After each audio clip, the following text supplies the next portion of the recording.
Hi everyone, and welcome to our Facebook Live study. We're doing a study on the attributes of God, and it's called Approach.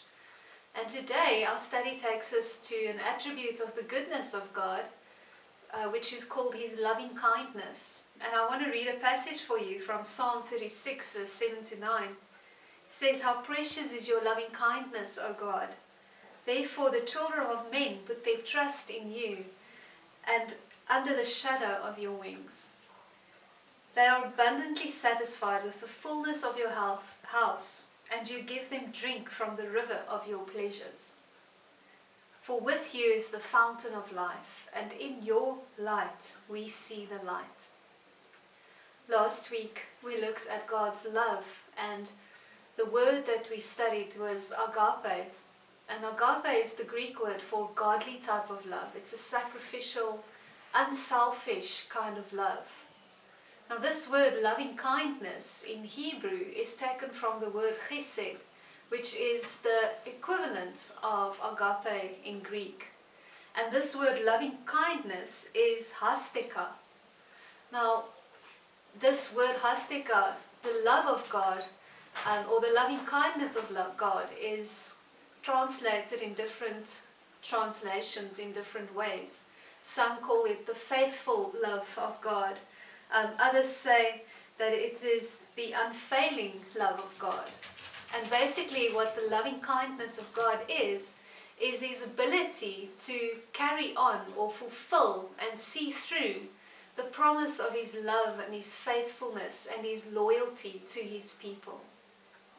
Now if you remember last week in your study, we looked at Jesus calling us into His banqueting hall in Song of Songs, chapter 2.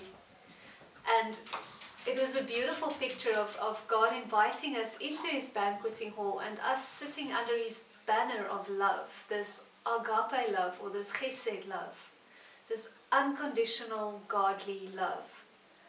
But today our study takes us to the fact that this love that God has invited us into, He now keeps us in by clothing us. And loving kindness, the act that most beautifully illustrates loving kindness, is dressing someone, and dressing someone beautifully. And I so love this picture. It's a picture of Christ getting rid of our soiled garments because of sin and because of moral low standards, and because of disobedience and displeasing God. And instead He gives us, as Revelation chapter 19 says, fine white linen, washed, pure and clean by Him, through His righteousness, through what He did on the cross. So He literally clothes us with His righteousness, and that is His loving kindness.